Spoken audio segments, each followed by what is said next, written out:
अपनी अयोध्या की देवतुल्य जनता का आशीर्वाद है, डर किस बात का। वो तो भाजपा के साथ है, भाजपा वाले कहते हैं। अब कोई कुछ भी कहे उससे हमसे क्या लेना देना। अब ये सवाल तो आपको अखिलेश जी से पूछना चाहिए, इसका जवाब मैं नहीं दे पाऊंगा। सबसे बाहर हो गए, कुछ चोर जेल चले गए, बाकी अभी जो बड़े मगरमच्छ है उनकी तलाश जारी है। सरकार इनके अधिकारी है, व्हाट्सएप कॉल भी बैकअप निकल आता है, सीडीआर निकल आता है, सब निकाल के प्रमाण सामने देते हैं। हम मान लेंगे सही है। भारतीय जनता पार्टी संघ और विहिप कहिए लूट और चोरी का शताब्दी वर्ष है। इन्होंने गजनबी को फेल किया लूट और डकैती के मामले में। यही इतिहास भारतीय जनता पार्टी विहिप और संघ का लिखा है। योगी जी के नेतृत्व में राम मंदिर में चोरी होती रहे। योगी जी जिस मंदिर में हफ्ते में 2 बार आते थे वहां डकैती होती रहे। साथियों नमस्कार, आप देखना शुरू कर चुके हैं लोक बंधु लाइव। राम मंदिर में चंदा चोरी का प्रकरण लगातार चर्चा का विषय बना हुआ है। हमारे साथ बातचीत करने के लिए अयोध्या से पूर्व विधायक और समाजवादी पार्टी से मंत्री रहे तेज नारायण पांडे जी मौजूद है, जो मुखरता से इस बात को लगातार उठा रहे हैं। बीते दिनों उन्होंने कहा कि इनको धमकी मिली है, उसी मुद्दे पर बातचीत करेंगे और जो मंदिर में चंदा चोरी का जो सारा प्रकरण है उस पर भी बातचीत करेंगे। बहुत बहुत स्वागत है मंत्री। बहुत धन्यवाद आपका। धमकी आपको मिली है, इस पर आप क्या कहेंगे? क्या कहना है, धमकी दे रहे हैं लोग व्हाट्सएप कॉल करके। डर तो लग रहा होगा? नहीं, कोई डर नहीं लग रहा। काहेगा डर? बजरंग बली का आशीर्वाद है, प्रभु श्री राम का आशीर्वाद है, अपनी अयोध्या की देवतुल्य जनता का आशीर्वाद है, डर किस बात का। वो तो भाजपा के साथ है, भाजपा वाले कहते हैं। अब कोई कुछ भी कहे उससे हमसे क्या लेना देना। अभी राम मंदिर 2024 में हसर देखा कि नहीं देखा? 2024 में अयोध्या में प्रभु श्री राम और बजरंग बली का आशीर्वाद कहाँ है? दिखा ना कि नहीं दिखा? भाजपा वाले तो उसको कहते हैं आप लोगों ने बरगलाया, 8500 खटाखट का नारा दे दिया, संविधान बदलने के बाद। वो भी दे देते, हम रोके थे क्या? वो भी दे देते। हम रोके थे क्या उनको? वो भी देते। अच्छा, जैसे अभी देखा जा रहा है आप लोग लगातार इसको मुखरता से उठा रहे हैं। लोग सवाल ये खड़ा कर रहे हैं कि मुख्यमंत्री योगी आदित्यनाथ जी हैं, सारे तंत्र उनके हाथ में है, लेकिन राम मंदिर में वो लगातार हफ्ता में 1 बार 2 बार पहुंच जाते हैं, लेकिन पता अखिलेश यादव जी को कैसे लग गया? अब ये सवाल तो आपको अखिलेश जी से पूछना चाहिए, इसका जवाब मैं नहीं दे पाऊंगा भैया। उनको पता लगा, बताया होगा लोगों ने। ये तो चर्चा ये भी भाई लोगों ने बताया होगा उनको ना, तभी तो जाने होंगे। उन्होंने ट्वीट किया, उन्होंने पेज पे लिखा और कोहराम मचा है। अगर वो न लिखते तो चोरी दब गई थी, डकैती दब गई थी।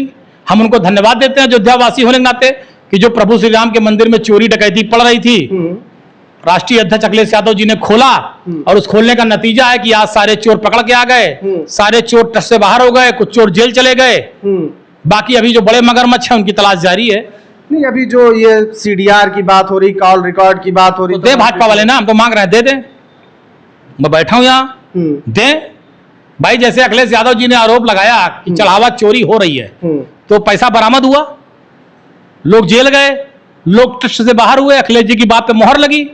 तो मैं भी इन भाजपा संघ और विहिप के लोगों से कह रहा हूं कि अगर अखिलेश जी की वार्ता हुई है उन आरोपियों से जिनका नाम लेते हैं, तो उसका सीडीआर देते हैं। अब तो इनकी सरकार, इनके अधिकारी हैं, व्हाट्सएप कॉल भी बैकअप निकल आता है, सीडीआर निकल आता है, सब निकाल के प्रमाण सामने देते हैं। हम मान लेंगे सही है। अच्छा, एक महत्वपूर्ण सवाल ये भी है कि शताब्दी वर्ष मना रही है आरएसएस। 100 वर्षों की एक उपलब्धि राम मंदिर कही जाती है आरएसएस की, और राम मंदिर में जिस तरीके का प्रकरण सामने आ रहा है, लोगों के आस्था और विश्वास के साथ एक खिलवाड़ हो रहा है, इससे जो छवि है आरएसएस और भारतीय जनता पार्टी पे, इस पर आप क्या कहेंगे? भारतीय जनता पार्टी संघ और विहिप कहिए लूट और चोरी का शताब्दी वर्ष है। जब इतिहास लिखा जाएगा तो लिखा जाएगा शताब्दी वर्ष में इन्होंने राम मंदिर को लूट लिया था। गजनबी में लूटा था 17 बार और इन्होंने 40-45 दिनों में लूटा है 70 बार। और अगर 2-2.5 साल का सीसीटीवी का रिकॉर्ड मिल जाएगा तो लूटा होगा 700-800 बार। तो इन्होंने गजनबी को फेल किया लूट और डकैती के मामले में। यही इतिहास भारतीय जनता पार्टी विहिप और संघ का लिखा जाएगा। योगी जी कह रहे हैं कि ये राजनीति कर रहे हैं, सपा कांग्रेस वाले राम मंदिर को बदनाम कर रहे हैं, उसकी प्रतिष्ठा के साथ खिलवाड़ हो रहा है। हाँ, अच्छा है। योगी जी के नेतृत्व में राम मंदिर में चोरी होती रहे। योगी जी जिस मंदिर में हफ्ते में 2 बार आते थे वहां डकैती होती रहे, वहां चढ़ावा चोरी होता रहे, आभूषण चोरी होती रहे। जो इनके लोग हैं भारतीय जनता पार्टी संघ विहिप के ये आस्था के साथ खेलते रहें, दान पात्र का रुपया चोरी करते रहें और लोग शांत बैठे रहें।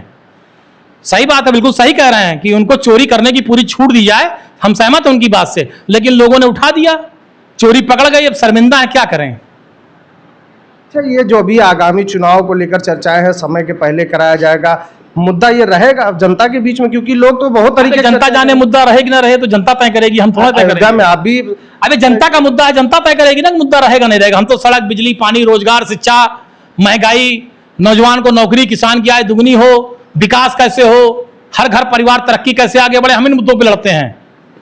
योगी जी भी तो यही कह रहे हैं, हम भी इसी पर अब योगी जी क्या कहते हैं, हम योगी जी को सुनते नहीं, इसलिए बता नहीं पाएंगे क्या कहते हैं। योगी जाने, उनका काम जाने। अभी जिस तरीके से आप लोग आरोप लगा रहे हैं कि बड़े मगरमच्छों को बचाया जा रहा है, तो क्या लग रहा है कि कैसे पकड़े जाएंगे लोग, कैसे कार्रवाई होनी चाहिए आप लोग? पकड़े क्या जाना, पूरी अयोध्या जान रही, पूरी देश दुनिया जान रही कौन चोर है कौन मगरमच्छ है। उन पर भी FIR हो, जेल जाए, और क्या। बचाया जा रहा है? हाँ बिल्कुल बचाया जा रहा है।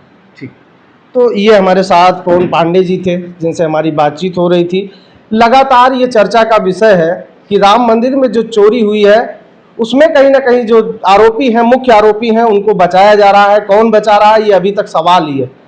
इस वीडियो में इतना ही। फिलहाल के लिए बने रहे लोक बंधु लाइव के साथ। नमस्कार।